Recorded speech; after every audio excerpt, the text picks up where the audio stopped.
राजनीतिक माहौल देश में अभी भी उतना ही गरमाया हुआ है जितना चुनाव के वक्त था।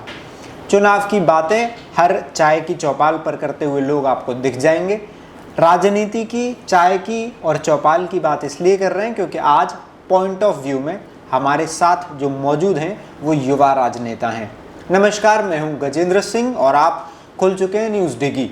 आज के पॉइंट ऑफ व्यू के इस एपिसोड में हमारे साथ हैं अमनदीप सिंह, जो भारतीय जनता पार्टी में मीडिया इंचार्ज हैं, भारतीय जनता युवा मोर्चा के। उनसे आज कई मुद्दों पर बातचीत करेंगे, उनके बारे में भी जानेंगे कि आज वो इस जगह हैं तो यहाँ तक का सफ़र उनका कैसा रहा। बहुत बहुत स्वागत है आपका इस शो में। धन्यवाद सर, आपने समय दिया उसके लिए धन्यवाद। धन्यवाद। शुरुआत करते हैं, कहाँ से स्कूलिंग हुई आपकी और कहाँ का आपका जन्म है? जन्म भी चंडीगढ़ का, पलन भी चंडीगढ़ का। अच्छा। और कर्म भी चंडीगढ़ का ही है। क्या बात है। जन्म मेरा चंडीगढ़ में हुआ, फिर उसके बाद मेरी स्कूलिंग सब चंडीगढ़ में। देन मैंने ग्रेजुएशन की, वो भी डीएवी कॉलेज चंडीगढ़ से। फिर मैं बाय प्रोफेशन एडवोकेट हूँ, तो मैंने लॉ की। नहीं, आप बहुत आगे चले गए, आराम से बात करेंगे। आपकी स्कूलिंग कहाँ हुई? स्कूलिंग मानव मंगल स्कूल। तो एक ही स्कूल में थे फर्स्ट से 12th तक? नहीं, फर्स्ट से 10th तक एक ही स्कूल में था। अच्छा। फिर 11th और 12th मैंने किया डीएवी स्कूल से। अच्छा। देन उसके बाद फिर कॉलेज। तो स्कूल में कैसे थे पढ़ाई में? एवरेज स्टूडेंट जैसे होता है वैसे था। पढ़ाई की तरफ बहुत ज़्यादा लगाव और झुकाव था नहीं। सो 5th क्लास तक जब पहुँचे तब स्पोर्ट्स में एंट्री ली। अच्छा। वो भी एंट्री ऐसे ली थी कि शायद एक आधा पीरियड मिस करने को मिलेगा प्रैक्टिस के लिए।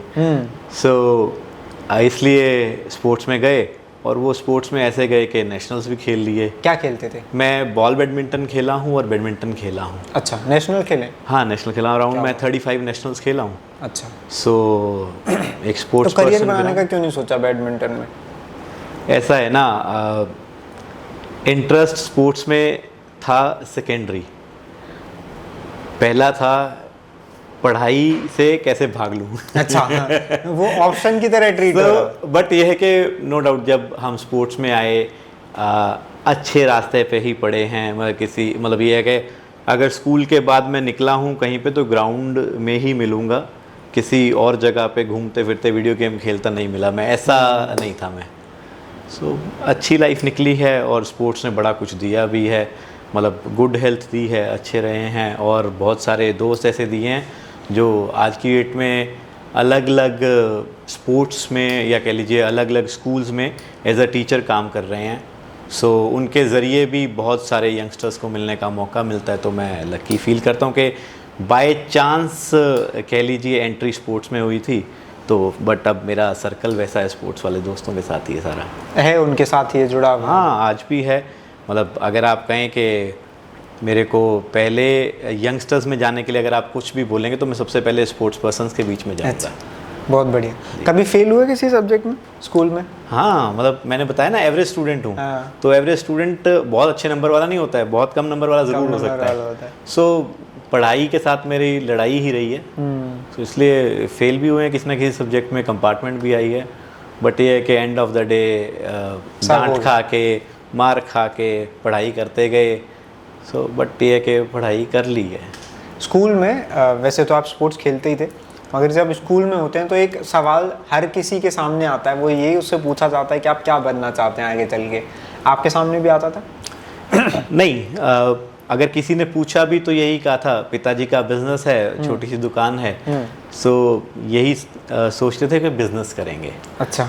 अब ये क्या करेंगे क्या नहीं करेंगे वो पता नहीं। पिताजी का मतलब फुटवेयर्स का बिजनेस था, तो उसी में ही लगे भी, सोचते भी वही थे।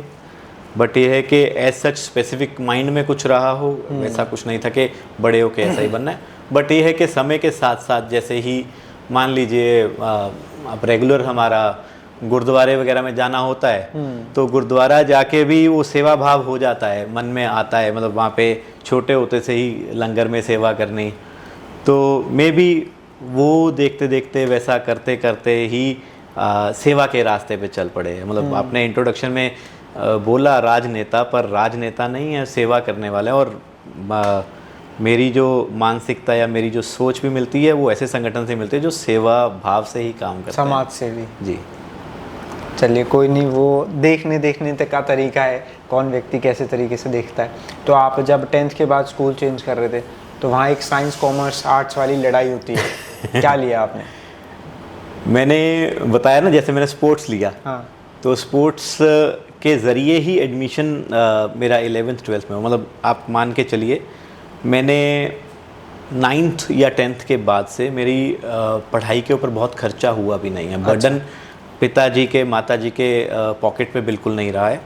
इनफैक्ट उल्टा स्कॉलरशिप मिलती थी, एडमिशन फ्री मिल जाती थी, क्योंकि स्पोर्ट्स में हाईली एक्टिव रहे हैं। मतलब मैं अंडर 15 जब खेलता था उसी समय पे मैं अंडर 19 भी खेला हूँ, इवेंट्स, नेशनल इवेंट्स खेला हूँ। सो कह लीजिए कि स्पोर्ट्स फील्ड में एक टॉपर वाली जो भूमिका होती है वो रही है, अच्छे प्लेयर वाली भूमिका रही है। तो पढ़ाई का कोई बहुत ज़्यादा पॉकेट पे खर्चा नहीं रहा है, इसलिए लड़ाई भी आर्ट्स कॉमर्स साइंस वाली थी नहीं। इच्छा थी आर्ट्स में जाने की, क्योंकि बहुत ज़्यादा पढ़ाई के साथ प्रेम रहा नहीं था। तो 11 12 के बाद क्या डिसाइड किया, क्या करना है आगे? डिसाइड ये था कि ग्रेजुएशन करनी है। तो ग्रेजुएशन की डीएवी कॉलेज में, जैसे मैंने आपको बताया, तो that was DAV college is one of the best in Chandigarh.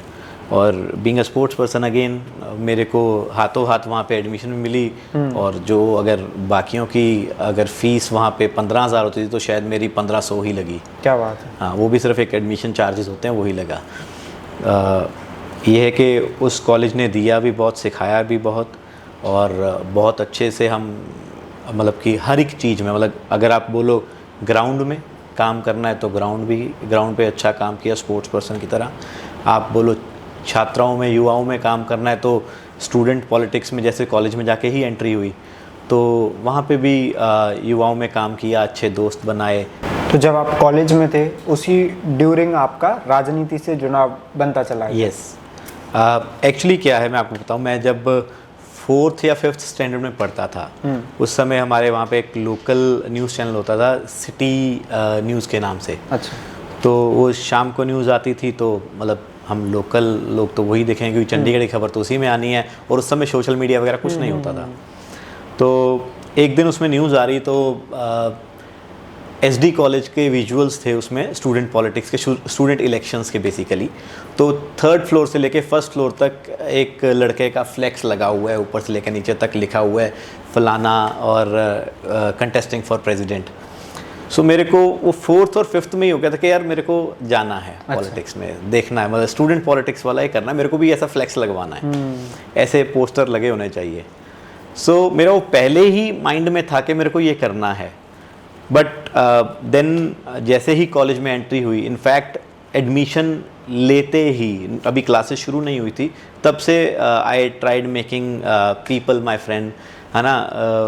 लोगों से, नए नए लोगों से दोस्ती हुई। अच्छा, किसी को एडमिशन में, हालांकि आई took admission in 1st year, तो 1st ईयर में एडमिशन ली, बट मैं 1st ईयर की लोगों की एडमिशन करवाने में हेल्प भी कर रहा था साथ के साथ, बिकॉज मेरे माइंड में क्लियर था कि मेरे को यंगस्टर्स में काम करना है, मेरे को ये गोल तक पहुंचना है कि मैं उस लेवल पे रहूं। क्योंकि मैं, मतलब मेरे मदर एक चीज़ कहते हैं कि मैं किसी चीज़ में घुसता हूं, जैसे मतलब अगर मैं स्पोर्ट्स में घुसा तो मेरे मदर ने बोला कि ना दिन देखता ना रात देखता, सारा दिन स्पोर्ट्स में ही लगा रहता है। ठीक है, then now I am into this, फिर मैं आया क्या, ये स्टूडेंट पॉलिटिक्स में आया, तो अगेन वहाँ पे ना दिन देखा ना रात देखी, जहाँ पे जुड़ गए तो ऐसे जुड़ गए कि there is no limit of anything. Then again अभी हम युवा मोर्चा में काम कर रहे हैं, तो युवा मोर्चा में काम करते मेरे को अराउंड 15 साल हो गए हैं। तो जब राजनीति में भी आए तो दिन रात काम किया, वो दिन रात काम करते हुए, मेहनत करते हुए, तो संगठन ने भी बहुत दिया, मतलब जो सोचा नहीं था उतना दिया। सो इसीलिए मतलब वही ना कि ना दिन देखा ना रात देखी, लगे रहे, वो लगते लगते आज भी लगे ही हैं, वैसे ही कर रहे हैं। तो आगे आप जैसे भारतीय जनता युवा मोर्चा से जुड़े, आज आप उसके लिए काम भी कर रहे हैं, आप चंडीगढ़ से आते हैं, तो पंजाब में भारतीय जनता की पार्टी, जो भारतीय जनता पार्टी है, उसकी हालत इतनी खस्ता क्यों रहती है? मतलब जब विधानसभा चुनाव हुए तब भी 2 सीट जीती, अभी लोकसभा में भी 0 सीट, मतलब क्या कारण है कि भारतीय जनता पार्टी वो उस लेवल पे काम नहीं कर पाती या जीत नहीं पाती पंजाब में? सर मेरा मानना है कि पर्सनली जो मेरा व्यू पॉइंट है वो ये है कि हम हमेशा पंजाब में जब से हमने काम किया है, हमने अकाली दल के साथ काम किया, हमने छोटे भाई की तरह भूमिका में रहे, हम पंजाब में लड़े हैं तो एमएलए चुनाव होते थे तो 117 सीटें होती थी, हमने मैक्सिमम कंटेस्ट किया तो 23 कंटेस्ट की है। लोकसभा पे हमने मैक्सिमम कंटेस्ट किया तो 3 पे ही कंटेस्ट किया था। हमने कभी आगे 3 से आगे हमने डिमांड भी नहीं की है, 23 से आगे डिमांड की नहीं थी, क्योंकि हम पूरा विश्वास रख के अकाली दल के साथ बड़े भाई के ऊपर विश्वास रख के काम करते थे। और तब प्रकाश सिंह बादल जी होते थे तो उनका मतलब जो स्टाइल था ना अपनी बात मनवाने का भी बड़ा प्यार से, मतलब जैसे घरों में बड़े बुजुर्ग होते हैं ना तो वैसे बात करते थे और उनकी बात को कोई मना भी नहीं करता था। तो हम वैसी भूमिका में रहे तो हम एक्सपेंड उस समय नहीं हुए। तो एक ये था कि अलायंस में थे, हमने बड़े भाई को सुना, हमेशा ओबे किया। बट आज जब बारी ऐसी आई कि हमें ग्राउंड पे उतरना है, उन्होंने साथ छोड़ा, ठीक है, हमने नहीं उनका साथ छोड़ा कभी, उन्होंने साथ छोड़ा, तो आज हम ग्रो कर रहे हैं। हम जनता में जा रहे हैं, जनता में काम कर रहे हैं पंजाब में। अगर आप रिसेंट अभी जो इलेक्शंस हुए हैं उसका भी अगर आप देखोगे तो हमने हमारा वोट शेयर ऑलमोस्ट डबल हुआ है। हम पहले 9% हमारा वोट शेयर था लास्ट इलेक्शंस में और अभी हम 18% क्रॉस कर चुके हैं। देन आप देखें अगर हम पोलिंग जो अभी हुई है उसमें अगर हम असेंबली सेगमेंट वाइज भी निकाल कर रख लें तो उसमें भी हम अराउंड 23 सीट्स पर हम जीते हैं इलेक्शन। सो हम ग्रो कर रहे हैं, लोग पसंद कर रहे हैं। पहले ये था, पहले हम काम ही नहीं करते थे। आपको जान के हैरानी होगी, इनफैक्ट हमारा जो कमल निशान है ईवीएम्स पे होता है, पर ये पहला चुनाव है लोकसभा का जहाँ पे हर बूथ पे हमारा कमल फूल का निशान दिखा लोगों को। अदरवाइज हम कंटेस्ट ही जब 3 लोकसभा पे करते तो एक स्पेसिफिक एरिया में ही कमल का फूल ईवीएम्स पे होता था, पर आज हर जगह है। तो हमारा कार्यकर्ता भी हर जगह पे है, हम ग्रो कर रहे हैं, अच्छी डायरेक्शन में है। और आपको आने वाले समय में देखना, आपको गेम चेंज होती दिखेगी और भाजपा सबसे आगे मिलेगी। इनफैक्ट जिसको हम बड़ा भाई कहते हैं, अकाली दल को बड़ा भाई कहते थे, तो वो अगर उनका आप वोट शेयर का ग्राफ देखेंगे तो वो भी 4थे नंबर पे है और वोट शेयर के हिसाब से हम 3रे नंबर पे हैं। तो हम ग्रो कर रहे हैं। भारतीय जनता पार्टी ये दावा करती है कि वो विश्व की सबसे बड़ी पार्टी, विश्व की सबसे बड़ी पार्टी होने के बावजूद आप पंजाब में पूरी सारी सीटों पर क्यों इलेक्ट नहीं करते, आप क्यों चुनाव नहीं लड़ते? और वहीं हम आम आदमी पार्टी को देखें जो अभी ताज़ा नेशनल पार्टी बनी है, वो पंजाब में आके इतनी बहुमत की सरकार बना जाती है, क्या कारण है? सर ऐसा नहीं कि हम नहीं लड़ते, हम लड़े हैं, इस बारी सारी सीटों पे लड़े हैं। पहले हम वही जैसे आपको बताया छोटे भाई की भूमिका में थे, इसलिए नहीं हम लड़ते थे, हम उनको ओबे करते थे, डिसीजन को ओबे करते थे, क्योंकि प्रकाश सिंह बादल जी वॉज देयर, हम उनका बहुत रिगार्ड करते हैं, जैसा उन्होंने बोला हम उनकी बात मानते गए। पर अब जब आगे बात चली है तो उसमें जब हमें उनकी लीडरशिप पर भरोसा ही नहीं है, जब उनके बात करने के जो जैसे वो जो बोलते हैं वैसा होता ही नहीं है, सो हमने अपना रास्ता अलग किया फिर। तो अब हम ग्राउंड पे हैं, काम कर रहे हैं और ग्रो भी कर रहे हैं। क्या पंजाब की जनता प्रधानमंत्री नरेंद्र मोदी को पसंद नहीं करती? कि थोड़े टाइम पहले भी जब वो ब्रिज पे थे, मुझे एग्जैक्ट याद नहीं, बट उनकी सिक्योरिटी में बीच हुआ था, तो जो किसान आंदोलन हुआ है उससे बहुत ज़्यादा इम्पैक्ट हुआ है, या कुछ ऐसा है जो पंजाब की जनता को पसंद नहीं आता प्रधानमंत्री मोदी के बारे में? प्रधानमंत्री मोदी जी को पसंद बहुत करते हैं। हमने, जैसे मैंने अभी आपको रिसेंटली बताया, हम डबल वोट शेयर पे आ चुके हैं। बट सीट नहीं निकली वहाँ पे भी। सीट नहीं निकली, बट ये कि हम अभी ग्रो कर रहे हैं ना। पहले तो हम क्यूमुलेटिव हम सारी जगह पे लड़ते ही नहीं थे, हम लड़ते ही एक छोटे चंक में थे। अब हम सारी जगह लड़ रहे हैं तो ग्रो भी कर रहे हैं, सीट भी आएगी। और मैंने आपको जैसे बताया असेंबली सेगमेंट का अगर आप डाटा निकाल लीजिए चुनावों का, तो हम उसमें 23 सीटों पे तो जीते ही हैं। लोग पसंद करते हैं, मोदी जी पे विश्वास भी करते हैं। जो आप ब्रिज वाला मामला कह रहे हैं, that was politically motivated I guess. उसमें अगर आप मानिए प्रधानमंत्री जी कहीं से भी निकलते हैं तो आप क्या उनकी सुरक्षा में सेंध लगा सकता है कोई? नहीं। उनका रास्ता कोई मतलब मैं कह रहा हूँ सिंगल व्यक्ति नहीं रास्ता रोक सकता। वहाँ पे 500-700 लोग अगर रास्ता रोक रहे हैं तो उनको कहीं ना कहीं विंडो दिया गया फ्री घूमने के लिए। So that was politically motivated. तो ये है कि प्रधानमंत्री मोदी जी का पंजाब के साथ लगाव बहुत है और पंजाब के लोगों का भी उनके प्रति बहुत लगाव है, जो आपको आने वाले समय में और दिखता रहेगा। 27 में सरकार बनाएगी भारतीय जनता पार्टी? बिल्कुल अवश्य। हम अभी ग्रो कर रहे हैं, बहुत से चल रहे हैं और 27 में आपको रिजल्ट ही इतना अच्छा मिलेगा कि हम सरकार हमारी होएगी। चलिए, आपको शुभकामनाएं 27 के लिए। सर धन्यवाद। अभी लोकसभा चुनाव पूरे हुए और एक बड़ा नारा था 400 पार का भारतीय जनता पार्टी का। तो 400 पार का नारा तो नहीं, 300 भी नहीं आसपास पहुंची, 300 भी एनडीए नहीं ला पाया, क्या कारण रहा? एनडीए राइट नाउ 300 प्लस है, 303 पे है, पहली बात। दूसरी बात, अभी समीक्षा नहीं 303 पे हो चुके हैं। आप नंबर्स रिसेंट देखिए, मैंने लेटेस्ट ही देखे। मैं आपको बता रहा हूँ सर, मैंने अभी जस्ट रिसेंटली हमारे जो इंडिपेंडेंट लोग भी हमारे साथ जुड़े हैं तो 303 हो चुका है नंबर। तो बट स्टिल अभी समीक्षा बैठक वगैरह होनी है, हर एक स्टेट का, हर एक सीट का अलग अलग निकल के आएगा। तो देखते हैं कैसे, कहाँ पे कमी रही या क्या चीज़ें ठीक करने वाली है, कहाँ पे क्या दिक्कत हुआ। आप कैसे देखते हैं? आप एक भारतीय जनता पार्टी के नेता हैं, 400 पार वो नारा क्यों, क्या कारण रहे हैं? सर कारण क्या है कि भ्रम फैलाने वाला जो मेरे को लगा एक रीज़न कि जो इंडिया अलायंस था उन्होंने एक भ्रम फैलाया कि आपका आरक्षण ख़त्म हो जाएगा, हमारा कॉन्स्टिट्यूशन बदल जाएगा, ये हो जाएगा, वो हो जाएगा। वो उसको कहीं ना कहीं ग्राउंड पे वो फैलाते रहे। बट अगर आप कहो कि डेवलपमेंट के ऊपर अगर वोट दे रहे थे लोग, तो जो लोग सोचते हैं कि डेवलपमेंट पे ही वोट होना चाहिए, उन्होंने आज भी मोदी जी को वोट दिया है और वो आगे भी बीजेपी को, मोदी जी को वोट देंगे ही देंगे। क्योंकि अगर आप ग्राफ उठाओ कि पिछले 70 साल में, 60 साल में क्या हुआ और पिछले 10 साल में हम कैसे बन गए हैं, तो मेरा मानना ये है कि आपको 10 साल का जो काम है मोदी जी का, वो किसी बहुत बड़े लेवल तक ही दिखेगा और जो पिछले 60 साल का, 70 साल का आप डेटा निकाल लीजिए तो वो बहुत नीचे रह जाएगा। तो अगर डेवलपमेंट के नाम पे चलते हैं तो Modi ji is the first choice and only choice.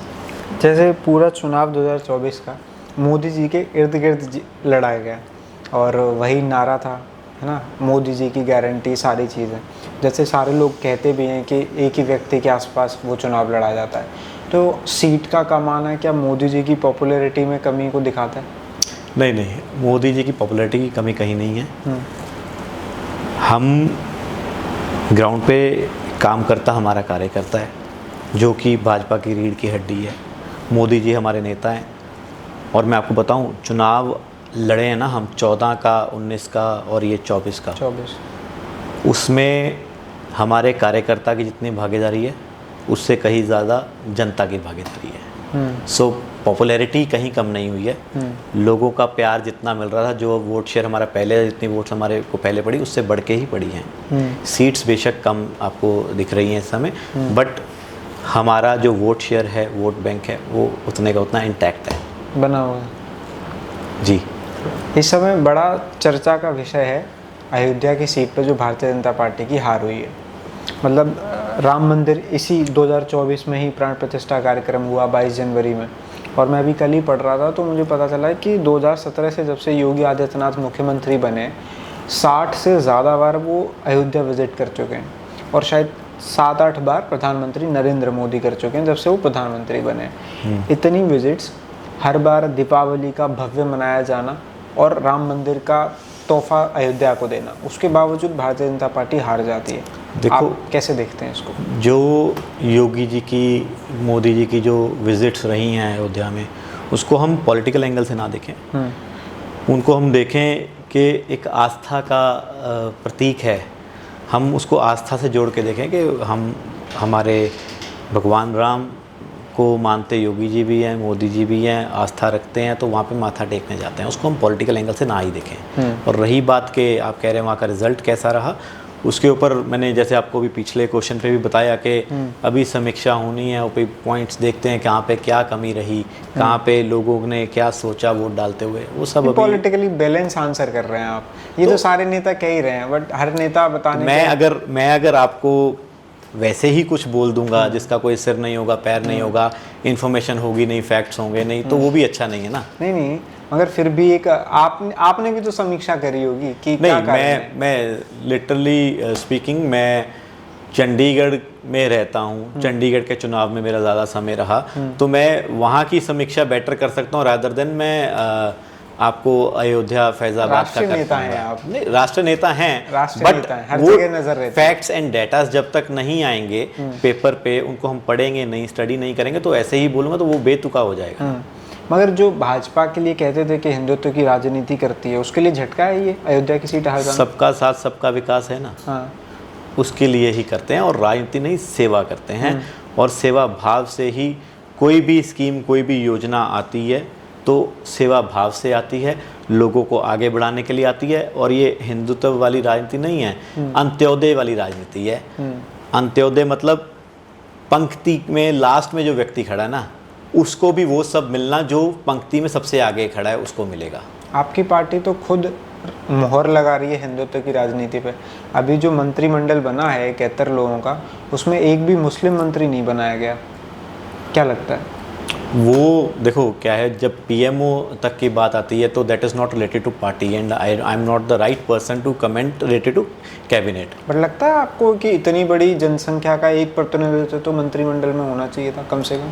Sir ऐसा है ना, आप अगर कैलिबर के हिसाब से, बंदे की क्वालिटीज़ के हिसाब से देखोगे तो आप वैसे व्यक्ति को भी ले आओगे शायद जो इलेक्शन हारा है उसको, बट वो कैलिबर वाला था, उसको इस डिपार्टमेंट में होना चाहिए। पर जब आपके पास वैसा कैलिबर वाला व्यक्ति नहीं होगा तो शायद लाना भी अनफेयर होगा उस डेजिग्नेशन के लिए जहाँ पे आप लेकर आ रहे हैं, उस ऑफिस के लिए वो अनफेयर होगा। बट आपको नहीं लगता ज़्यादा उंगलियां उठेंगी इस निर्णय से भारतीय जनता पार्टी? सर आप कुछ भी कर लो राजनीति में, ठीक है, आप किसी भी पार्टी में रह के कुछ कर लीजिए, उंगली तो उठनी है ये। और दूसरी बात क्या है ना, जब आप सत्ता पक्ष में होते ना, तब उंगली अकेली नहीं, हाथ भी उठते हैं। सो वो जो हाथ उठते हैं वो सब नीचे हो जाते हैं, जवाब सिर्फ डेवलपमेंट पे होना चाहिए। और तब कोई नहीं देखता है कि जब कोई योजना आती है उसमें कहीं पे लिखा नहीं आता है कि फलाने समुदाय को नहीं मिलेगी। हर एक के लिए योजना आती है, हर एक को मिलती है, हर एक लाभ भी लेता है। बस बात सिर्फ ये होती है वो क्राइटेरिया में कौन फॉल होता है। अगर क्राइटेरिया में फॉल नहीं हो रहे हो तो आप योजना का लाभ नहीं ले पा रहे हो, अदरवाइज देयर इज़ नो बार, आपको लाभ मिलेगा अगर आप क्वालिफाइड हो, आप वो क्राइटेरिया में फुलफिल हो रहे हो। जवाबदेही तो होगी ना? जवाबदेही तो है, जवाब देंगे हर चीज़ का। तो नहीं करवाएंगे तो जवाबदेही तो होगी। ऐसा नहीं है सर, डिलीवरी के ऊपर क्वेश्चन होना चाहिए, क्या हम डिलीवर कर रहे हैं? पिछले 10 साल में हमारे ऊपर कोई क्वेश्चन नहीं किसी चीज़ का, हर एक चीज़ को जो काम दिया, जो काम सोचा वो करने किया भी, और कुछ पेंडिंग जो प्रोजेक्ट्स रह गए हैं डेवलपमेंट वाले वो आ गए हैं। आज हमारे पास दुनिया का सबसे बड़ा रेलवे ब्रिज भी हमारे पास है, सबसे लंबा ब्रिज भी हमारे पास है, आप नेम एनीथिंग सर। हम स्टार्टअप्स, यूनिकॉर्न्स, कितना कुछ आ गया। ये डिलीवरीज ही तो हैं, पॉलिसीज़ होती हैं ना, पॉलिसीज़ के हिसाब से ही आप अपने देश को ग्रो करते हो, लोगों को आगे बढ़ाते हो। सो हम जो चीज़ सरकार जिस चीज़ के लिए होती है उस चीज़ के लिए सरकार बहुत अच्छा काम कर रही है। भारत के लोकतंत्र में तीसरी बार प्रधानमंत्री की शपथ लेने वाले प्रधानमंत्री नरेंद्र मोदी दूसरे व्यक्ति हैं। आपके क्या विचार हैं प्रधानमंत्री मोदी को लेकर, कैसे देखते हैं आप उनको? मतलब आपने ऐसा क्वेश्चन पूछा है कि जिसका जवाब देते हो ना मेरे को सोचना पड़ रहा है मैं बेस्ट वर्ड क्या यूज़ करूं। प्रधानमंत्री जी हमारे नेता हैं, मतलब उनको देख देख कर सर लोग जी रहे हैं कि शुक्र है हमारे दौर में मोदी जी आए, हमें ऐसा व्यक्ति, हमें ऐसा नेता देखने को मिला। अदरवाइज़ मैं बताऊं आपको, हम जैसे युवा मोर्चा में हैं तो ड्यूरिंग दिस इलेक्शन हमने फर्स्ट टाइम वोटर का प्रोग्राम किया।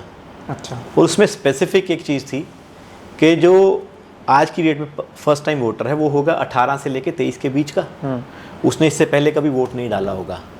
तो जो 23 साल का भी आज है, वो 10 साल पहले कितने का था, 13 साल का। ठीक है, तो उसको उस समय समझ नहीं थी कि सरकार क्या होती, सरकार को क्या काम करना क्या नहीं करना चाहिए। तो वो फर्स्ट टाइम वोटर को बताने के लिए हमने प्रोग्राम किया। प्रोग्राम क्या था, इंडिया बिफोर 2014 एंड आफ्टर 2014। 2014 से पहले जो सरकार थी वो भी 10 साल रही। उन 10 साल में मेरे को नहीं लगा कि क्या उन्होंने इम्पैक्टफुल किया पॉजिटिव जो मैं आपको गिना पाऊँ। बट मेरे पास इतने सारे नंबर्स हैं कि मैं आपको बताऊं कि उन्होंने किस चीज़ का स्कैम किया। मतलब इनफैक्ट पाताल से लेके आकाश तक स्कैम ही स्कैम है। और 2014 के बाद जब सरकार मोदी जी की बनी, बीजेपी की सरकार बनी, तब पाताल से लेके आकाश तक ग्रोथ ही ग्रोथ है, डेवलपमेंट ही डेवलपमेंट है। हमने ऑप्टिकल फाइबर मतलब ज़मीन नीचे पानी के नीचे डाली और अंडमान निकोबार को कनेक्टिविटी दी इंटरनेट की। पहले किसी ने क्यों नहीं सोचा। ठीक है, हम आज चंद्रयान हमारा पहुंच चुका है, सूर्ययान ऑर्बिट्स में है। तो हम आप हिसाब लगाएं कि एक तरफ थे स्कैम्स और करप्शन करने वाले, एक तरफ हैं डेवलपमेंट करने वाले। सो युवाओं को, फर्स्ट टाइम वोटर को जो हमने बताना ये ज़रूरी समझा कि उनको पता हो कि सरकार होती कैसी है, सरकार के काम क्या होते हैं। मैंने अक्सर वीडियो देखी जहाँ पे भारतीय जनता पार्टी के कार्यकर्ता या नरेंद्र मोदी के समर्थक उन्हें भगवान कहते थे। इस बार तो नरेंद्र मोदी ने खुद अपने एक इंटरव्यू में कह दिया कि मैं बायोलॉजिकली बॉर्न नहीं हूँ। तो कैसे देखते हैं ऐसे स्टेटमेंट्स को? सर स्टेटमेंट जो भी हम स्टेटमेंट देते हैं, चाहे मैं अभी यहाँ पे बैठ के कुछ बोल रहा हूँ, उसको देखने के पॉइंट ऑफ व्यू डिफरेंट ही होंगे। मतलब जैसे कि आपका खुद ये इवेंट है POV, मतलब ये प्रोग्राम है POV, तो वो पॉइंट ऑफ व्यू ना मेरा डिफरेंट है, आपका डिफरेंट है, किसी और का डिफरेंट होगा। बिल्कुल। सो हमें ये देखना चाहिए कि जिस नज़रिए से उन्होंने बोला होगा वो नज़रिया क्या है। अदरवाइज़ जो आदमी 18 घंटे रेगुलर काम कर रहा है बिना छुट्टी लिए, अपनी सेहत का नहीं सोचता, किसी और काम का नहीं सोचता, परिवार का नहीं सोच रहा है, लोगों का सोच रहा है और 140 करोड़ देशवासियों को अपना ही परिवार बता रहा है, उनके लिए काम कर रहा है, तो आप हिसाब लगाओ वो कम तो नहीं होगा। अच्छा, अपने परिवार का ना सोचना सही है गलत है? सर आपको जो मैंडेट मिला है ना वो जनता ने दिया है और आपने वो जनता को अपना परिवार मान लिया, वो सबसे बड़ी चीज़ है सर। जनता को अपना परिवार मान लिया अच्छी बात है, बट अपने परिवार को परिवार नहीं माना ये अच्छी नहीं सर, उनको मानना है ना परिवार जितना। अब मैं एक अखबार का आर्टिकल पढ़ रहा था तो वहाँ पे लिखा था कि जब नरेंद्र मोदी अपनी माता श्री से मिलने जाते थे तो उनके भाइयों को क्लियर इंस्ट्रक्शंस होते थे कि वो नरेंद्र मोदी के आसपास भी नहीं आ सकते। तो ये किस तरीके का व्यवहार है? कहीं पे पढ़ा सुना आया है ना, पता तो नहीं है कि ऐसा ही होता था। और परिवार मैं बताता हूँ सर जी, परिवार जो है ना एक वो इमोशन होता है, एक बॉन्ड होता है। अब मैं यहाँ पे बैठा हूँ पर मेरा ध्यान मेरे परिवार पे बिल्कुल है। मैं इनफैक्ट जब ये अभी आपका पॉडकास्ट हम शुरू करने लगे थे तो मेरे को घर से ही फ़ोन आया था। I have a son 3 year old। तो उसके मेरे को मेरी वाइफ का फ़ोन आया कि आपने आना कब है। मैंने कहा मैं शाम को पहुंच जाऊंगा। तो शी आज के जोरावर के लिए, my son name is Zorawar, तो उन्होंने बोला जोरावर के लिए आपने कुछ लिया? तो मैंने कहा ऑलरेडी बॉट दैट, है ना। सो परिवार हमेशा दिल में, दिमाग में, हर जगह रहेगा ही रहेगा। बट ये है कि आप अगर आप ये बोल दो कि परिवार का नहीं सोचते, अगर हम दिखाते नहीं है इसका मतलब ये नहीं कि परिवार का नहीं सोचते। मैं महीने में 20-22 दिन अगर शहर से बाहर रहता हूँ, घर से दूर रहता हूँ, तो इसका मतलब ये नहीं कि मैं परिवार से टूट चुका हूँ, परिवार के बारे में सोचता नहीं हूँ। परिवार का तो हर समय 24 घंटे रहेगा ही रहेगा। पर when you are in a responsibility, when you are in a role, तो आपको वो पूरा करना है, क्योंकि वो रोल जो मिला है, वो रिस्पॉन्सिबिलिटी मिली है ना, वो हर एक को नहीं मिलती है। बट कभी कभी समाज में इनडायरेक्टली ऐसे गलत मैसेज भी चले जाते हैं।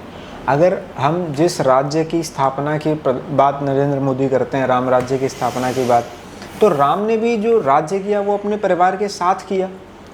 ऐसा नहीं है कि उन्होंने अपने परिवार को छोड़ दिया था या राज नहीं किया। तो राजपाट परिवार के साथ भी हो सकता है। पर जब नहीं सुन लीजिए फिर बताइएगा, जब भारतीय जनता पार्टी के कार्यकर्ता इस चीज़ को एक उपलब्धि की तरह दर्शाते हैं कि परिवार छोड़ दिया, तो क्या परिवार छोड़ना ज़रूरी है इस तरीके की व्यवस्था के लिए? परिवार छोड़ दिया is not the right word, परिवार के साथ फिजिकली नहीं रहते, ये राइट वर्ड होना चाहिए मेरे हिसाब से। अच्छा, फिजिकली परिवार के साथ नहीं रहते हैं, पर परिवार को छोड़ा नहीं। जैसे मैंने आपको बोला, जहन में हर समय परिवार रहता ही रहता है। ठीक है, माता पिता का ख्याल, भाई बहन का ख्याल, बच्चे का ख्याल रहेगा ही रहेगा, हमेशा रहेगा जी। वो same with you, same with me, same with Modi ji. ऐसा ही है, बिल्कुल ऐसा ही हुआ। आप पंजाब से आते हैं, तो पंजाब में और हरियाणा में और दिल्ली में एक कनेक्शन बना रहता है। जब भी पोल्यूशन बढ़ता है तो पराली जलाने का मुद्दा आ जाता है, और उस पर अलग अलग लोग, अलग अलग सरकारें कमेंट करते हैं। आपको क्या लगता है, उस चीज़ को कैसे देखते हैं आप? क्योंकि दिल्ली में जब पोल्यूशन बढ़ता है तो फिर बड़ी चर्चा हो जाती है इस मुद्दे की। जब दिल्ली में पोल्यूशन बढ़ता है ना, तब हमेशा से पंजाब को क्वेश्चन किया जाता है। हाँ, वही कि वहाँ पे पराली बर्न करते हैं। और इसमें शोर मचाने वाले केजरीवाल जी थे, उन्होंने बोला कि वी हैव द सॉल्यूशंस, हम ये कर देंगे, हम वो कर देंगे। सो नाउ आम आदमी पार्टी की सरकार वहाँ पे है पंजाब में। पिछले 2 साल में तो कुछ करते दिखे नहीं है, रोला आज भी वही पड़ता है, शोर वही मचता है आज भी। सो क्या होता है कि एक विजन होना चाहिए कुछ भी करने के लिए। जब आप विजन लेस है ना, तो you are not less than headless chicken. आप कुछ भी बयान देंगे, कहीं भी भागते फिरेंगे, दैट इज़ नॉट गुड। आप अगर जिम्मेवार व्यक्ति हैं ना, तो जिम्मेवारी आपकी दिखनी चाहिए। सो मैं तो यही कहूँगा कि दिल्ली गवर्नमेंट पंजाब को ब्लेम ना करे, इनफैक्ट सॉल्यूशंस लेकर आए। और अगर पहले वो पंजाब को ब्लेम करते, पंजाब तो आज भी आपके पास ही है ना, सरकार तो आम आदमी पार्टी की है वहाँ पे, तो आज क्यों नहीं हल निकाल पा रहे हैं?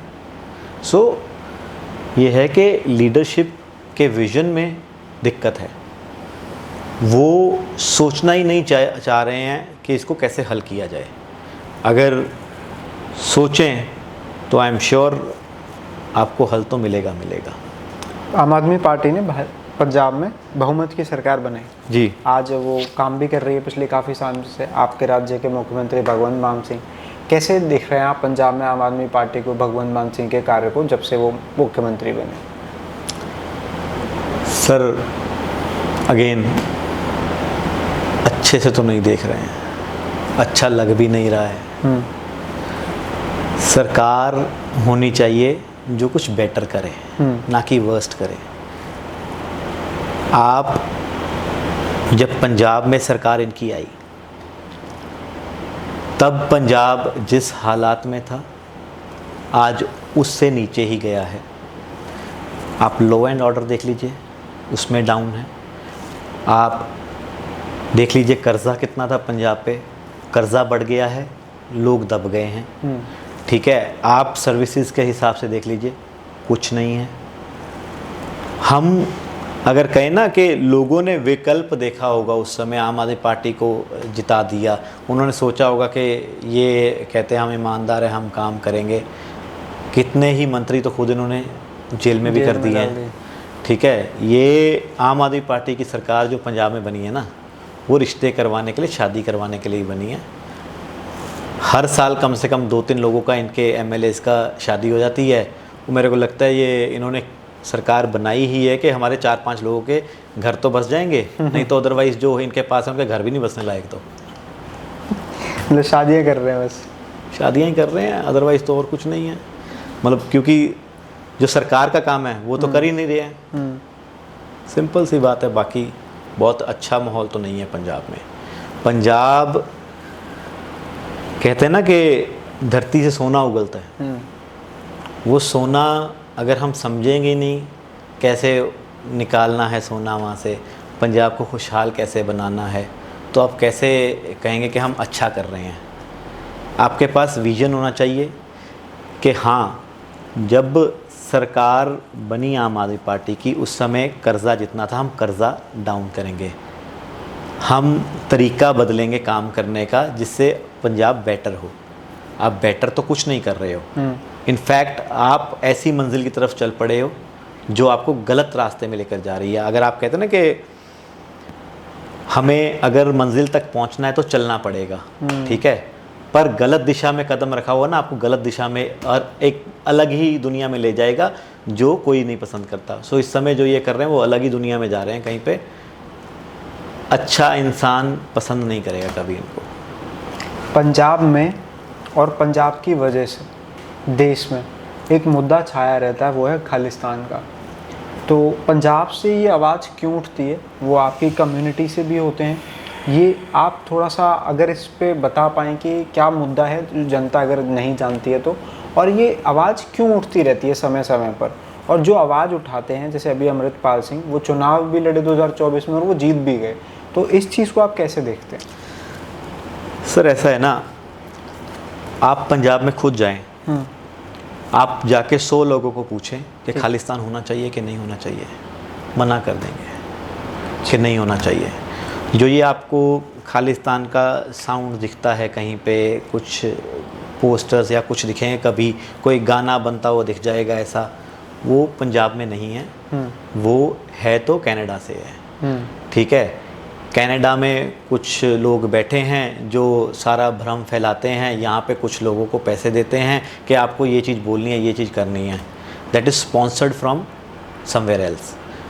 पंजाब का जो असली पंजाबी है ना, जो चाहता है कि पंजाब तरक्की करे, पंजाब खुशहाल रहे, वो नहीं कहेगा कभी खालिस्तान हो।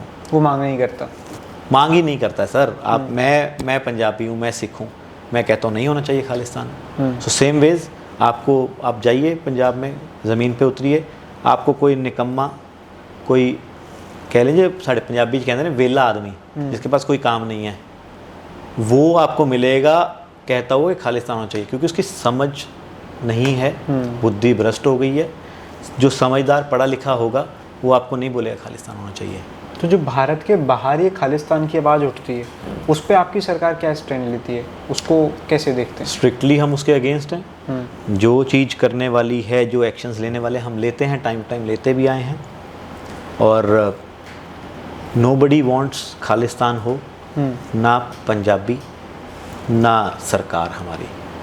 सो हम भारत के लिए सोचते हैं, भारत देश को खुशहाल बनाने के लिए सोचते हैं, विकसित भारत को देखते हैं, तो वो पंजाब के साथ ही बनेगा।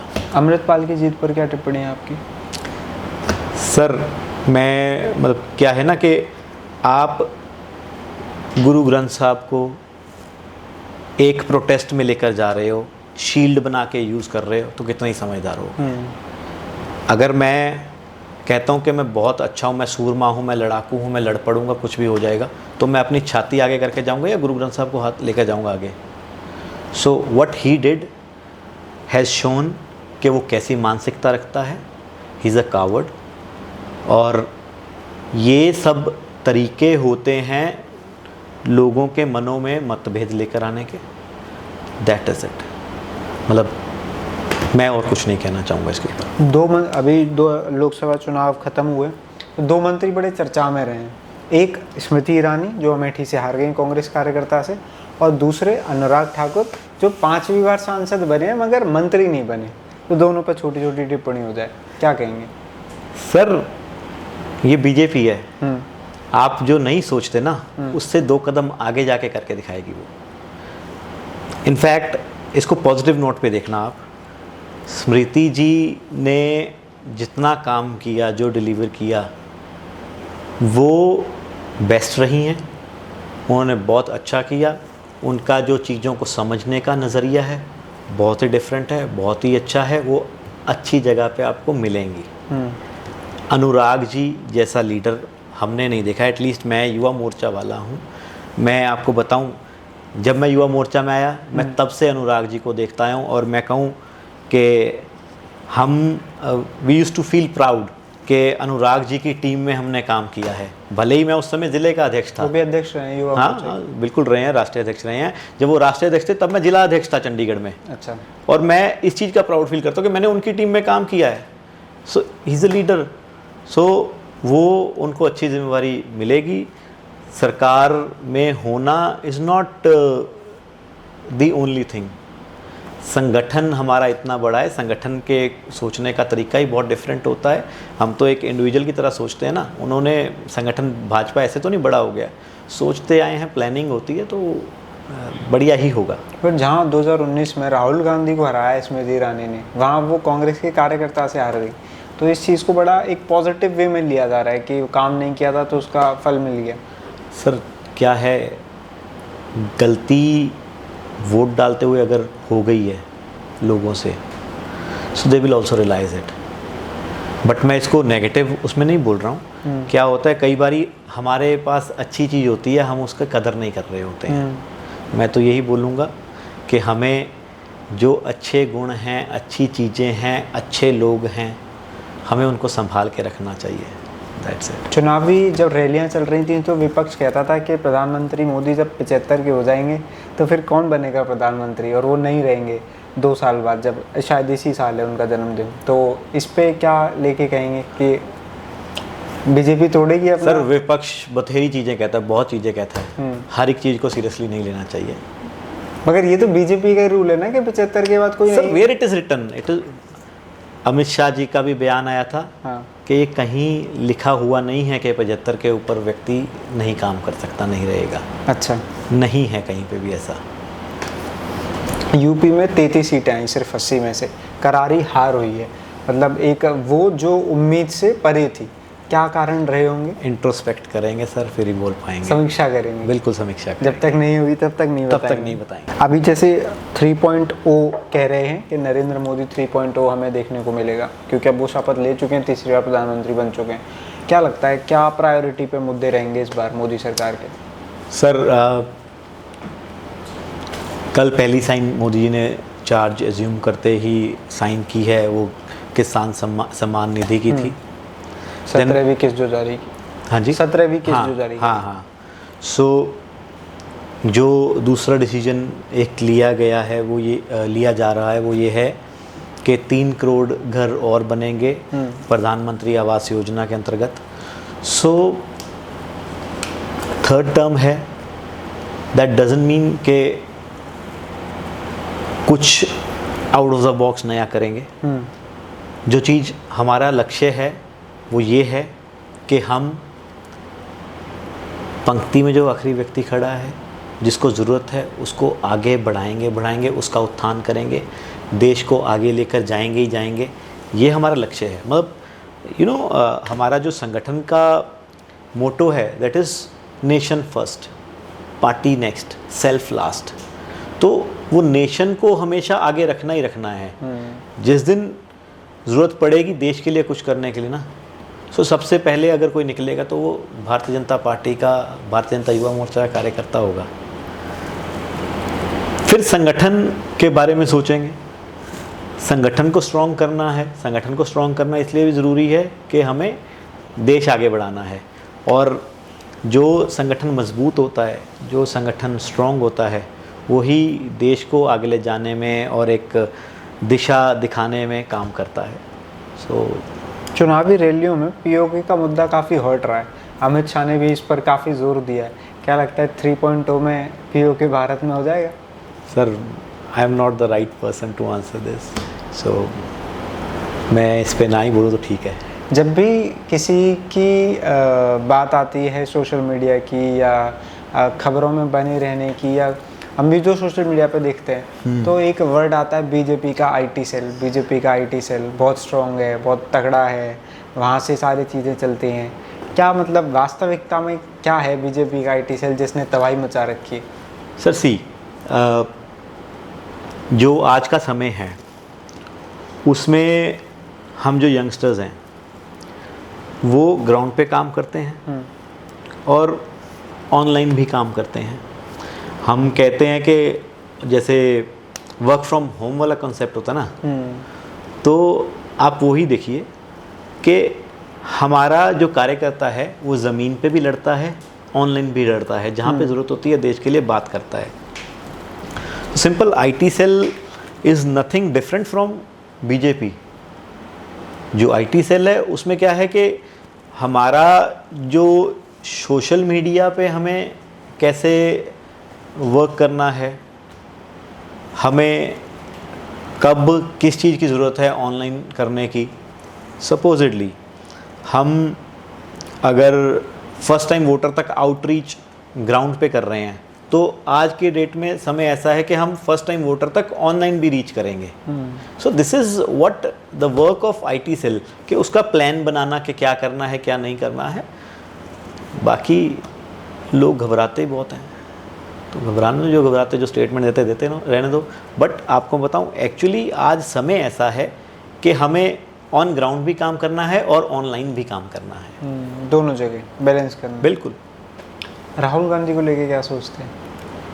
सोचते ही नहीं है जी, हम तो सोचते ही नहीं है। बिल्कुल नहीं सोचते। क्यों? क्या करना सोच के, किसी अच्छी चीज़ के बारे में सोचेंगे? नहीं, उस व्यक्ति ने काफ़ी आगे ले जा रहा है कांग्रेस को, और अभी भारत जोड़ो यात्रा करी तो भारत भी घूमे, कुछ तो सोचने पर मजबूर करता हो। सर आप पुराने आंकड़े देखिए कांग्रेस के, फिर आप बताइए कि आगे लेके जाएं कि नीचे ही लेकर जा रहे हैं। सिंपल, सोचते ही नहीं हैं जी। अरविंद केजरीवाल जी जेल में हैं, आराम कर रहे हैं, करने दो, इससे ऊपर कहने की ज़रूरत नहीं है। समय बहुत बलवान होता है सर। आप जो मुद्दे लोगों को बताकर सत्ता में आए, ठीक है, और सत्ता में आते ही अगर आप वही चीज़ें कर रहे हैं और एक्सपोज हो रहे हैं, तो मतलब आपके बारे में सोचेगा कौन? अच्छा सोचेगा बताइए। मैं तो ये मानता हूँ कि जिसने जो कर्म किए हैं उसको उसका फल मिलेगा। जिसने अच्छे किए हैं उसको अच्छा फल मिलेगा, जिसने बुरे किए हैं उसको बुरा फल मिलेगा ही मिलेगा। आपकी पार्टी पर एक आरोप लगता है अक्सर, लोग कहते हैं कि सरकारी एजेंसियों का गलत इस्तेमाल किया जाता है। ED, CBI, इन सब के छापे पड़ते रहते हैं, ज़्यादातर विपक्ष वालों पर ही पड़ते हैं। कैसे देखते हैं इसको? Sir it is not about के विपक्ष वालों पे पढ़ते हैं, गलत काम करने वालों पे पढ़ते हैं, और वो एजेंसी का काम भी है। अगर आप देखें कि वो हमारे पे क्वेश्चन करते हैं, तो क्या ED, CBI पहले नहीं थी क्या? पहले वो काम नहीं करते थे क्या? पहले भी काम होते थे। बस ये है कि अब एफिशिएंटली वो एजेंसीज काम कर रही हैं, जो गलत काम करता है उसको पकड़ रही हैं। बाकी विपक्ष का काम क्या होता है कि अपने बुरे को अच्छा दिखाना, दूसरे का अच्छा बुरा दिखाना, ठीक है। तो जो वो उलझुल बोलते हैं बोलते रहें, but end of the day जब वो एजेंसी काम करती है तो उसका जो आउटकम निकलता, रिज़ल्ट निकलता है, उसमें चीज़ें पकड़ में आती हैं, और that is the work of agency कि आप सही जगह पे जाएं और सही चीज़ को पकड़ें। जैसे मैंने 2024 में लोकसभा चुनाव भी ग्राउंड पे कवर किए, और मैंने 2024 में, हाँ, अभी 2022 में मैंने उत्तर प्रदेश के 20 जिले जाके ग्राउंड पे कवर किए थे।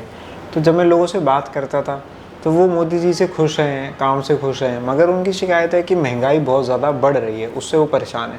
तो आपको भी लगता है कि मोदी राज में महंगाई काफ़ी चरम पर पहुंची है? सर महंगाई नहीं है, मैं आपको बताऊं, महंगाई बिल्कुल नहीं है। हमारी स्पेंडिंग कैपेसिटी भी ज़्यादा हो चुकी है, हमारी अर्निंग कैपेसिटी भी ज़्यादा हो चुकी है। पहले मैं खुद ही अगर आपको बोलूं कि मैं 20 रुपये का बर्गर खाता था, वो भी शायद महीने में एक बारी खाने को मिलता था या 2 बारी खाने को मिलता होगा, घर वाले लेकर देते थे, ठीक है। बट आज की डेट में 20 रुपये के बर्गर की तरफ शायद हम कम देखते हैं। कोई अच्छे ब्रांड का जो मतलब अच्छे आउटलेट्स हैं उनके बर्गर की तरफ ज़्यादा देखते हैं। हम फिर देखते हैं कि उसके अंदर कंटेंट क्या है, बेसिकली बर्गर किस चीज़ का बना हो, उसमें क्या क्या चीज़ें डाली, इंग्रेडिएंट्स क्या हैं उसके। सो हमारी स्पेंडिंग कैपेसिटी अच्छी हो चुकी है, इसलिए हम अच्छी चीज़ की तरफ देखते हैं। आप वैसे तो दूध बहुत हेल्दी होता है, ठीक है, बट हम उससे भी आगे निकल के हेल्दी फूड की तरफ, हेल्दी हैबिट्स की तरफ जा रहे हैं। तो जब हम कुछ हेल्दी कर रहे हैं तो वो हेल्दी चीज़ की तरफ जाने के लिए हमें वो स्पेंड भी कर रहे हैं ना। सो हमारी वहाँ पे खर्चे हो रहे हैं। महंगाई नहीं हुई है? मतलब महंगाई नहीं है। महंगाई सर तब होती है जब आपकी इनकम ना हो। आपकी इनकम भी है, आपके खर्चे भी उसी हिसाब से होंगे। और रही बात, अगर मैं कमाता ही 10,000 हूँ और मैंने रखी गाड़ी ऐसी है जिसकी एवरेज ही 5-7 होगी, तो मैं कहूँगा ही ना महंगा बहुत हो गया यार। और बेरोजगारी को लेके क्या कहेंगे आप? ये चुनाव जो रिसेंटली हुआ है, इसमें जो आपको मुद्दे पुराने चुनावों वाले जो होते थे वो नहीं मिले हैं। उसमें एक है करप्शन, एक है बेरोज़गारी। क्योंकि करप्शन हम लोगों ने की ही नहीं, हमारी सरकार बिल्कुल साफ़ सुथरी छवि वाली है। दूसरा एम्प्लॉयमेंट अकेला नौकरी नहीं होती है सर। एम्प्लॉयमेंट होती है आप उनको काम दिलाएं, उनको पास काम क्या है, वो बिज़नेस भी हो सकता है, रोज़गार बेसिकली। अगर आप रोज़गार देखें, आज हमारे देश का युवा स्टार्टअप्स खोलता है, ठीक है, उसके ज़रिए वो खुद अकेला नहीं अर्न कर रहा है, वो साथ में मिनिमम 5-7 लोगों को और जॉब दे रहा है, वो भी काम कर रहे हैं उसमें, ठीक है, वो भी कमा रहे हैं उस स्टार्टअप से। मतलब मैं ये मिनिमम एक न्यू बिल्कुल नया जो स्टार्टअप है उसकी बात कर रहा हूँ कि 5-7 लोग तो उसमें भी काम करते हैं। आपको ईज़ ऑफ डूइंग बिजनेस जो है वो भी रोज़गार ही है सर। अगर आप ऐसा उसको टफ कर देंगे कि आदमी कुछ खरीद ना पाए, आदमी कुछ सोच ही ना पाए कि यार ये तो बड़ा कम्बसम प्रोजेक्ट है, इसको कैसे लेकर जाऊंगा। मतलब मेरे माइंड में ज़रूर है आइडिया कि मेरे को इस रास्ते पे चल के यहाँ इस पॉइंट तक पहुँचना है, ठीक है, बट वो पॉइंट तक पहुँचने के लिए अगर हर्डल्स ही हर्डल्स मिलेंगे आपको, तो आप वो छोड़ देंगे रास्ता। बट हमारी सरकार में ऐसा नहीं है। आप लेकर आएँ आइडिया कि मैंने ये करना है, सरकार की ऐसी योजनाएं हैं कि वो आपको मदद करेंगी आपके पॉइंट तक पहुंचने के लिए, आपका प्रोजेक्ट पूरा हो उसके लिए। सो रोज़गार होना चाहिए, ठीक है। अगर आप कहो अकेली नौकरी ही रोज़गार है, वो नहीं सर। आप सिख कम्युनिटी से आते हैं, आखिरी सवाल ले रहे हैं। पिछले मोदी से प्रधानमंत्री जो मोदी अभी हैं, उनसे पहले 10 साल आपकी कम्युनिटी के ही प्राइम मिनिस्टर थे मनमोहन सिंह जी। उनको लेके आपका क्या comment? Sir I keep him in very high regards. मतलब बहुत अच्छे लेवल तक वो पहुँचे हैं, बहुत अचीव किया है, बहुत समझदार, बहुत इंटेलिजेंट है। बट आप इसको कंपैरिजन में तो नहीं पूछ रहे हैं ना? नहीं। हाँ। आपका उनको पर्सनली कैसे? मैं पर्सनली उनको बड़े हाई रिगार्ड्स में रखता हूँ, क्योंकि बहुत ही शांत स्वभाव के आदमी हैं, बहुत ही इंटेलिजेंट हैं, बहुत अच्छे हैं, मतलब वो नहीं। But when it comes to the leadership, तो मोदी जी में जो देखा है वो मैंने किसी और में तो नहीं देखा। मोदी जी बेस्ट, आपको ऐसा लगता है? Yes, definitely the best. बहुत बहुत शुक्रिया आपका हमसे बातचीत करने के लिए। थैंक यू वेरी मच, बहुत अच्छा लगा। बहुत सारे मुद्दों पर हमने बातचीत की है, और ज़रूरी नहीं कि हर मुद्दे की बात और हर मुद्दे का जवाब आपको सही लगे, गलत भी लग सकता है और सही भी लग सकता है। अगर सही लगता है तो उसकी तारीफ़ कीजिए और बताइए हमें कमेंट करके, और अगर बुरा लगा है तो नाराज़गी भी दर्ज कर सकते हैं, क्योंकि उसके लिए भी हम खुले हैं और आप हम तक पहुंचा सकते हैं कि आप किस बात से सहमत नहीं हैं। मगर इस तरीके की बातचीत करने में, लोगों को बुलाने में, ये वीडियो आप तक पहुंचाने में बहुत मेहनत लगती है। तो सपोर्ट कीजिए, चैनल को सब्सक्राइब कर लीजिए, वीडियो को लोगों तक पहुँचाइए। इस बातचीत से रिलेटेड जो भी राजनीति में दिलचस्पी रखते हैं उन तक ये बात पहुंचाएंगे तो उन्हें मज़ा आएगा सुनने में, और वो अपने दोस्तों में ज़रूर फैलाएंगे। खैर, अगले बातचीत तक के लिए हमसे जुड़े रहिए। धन्यवाद।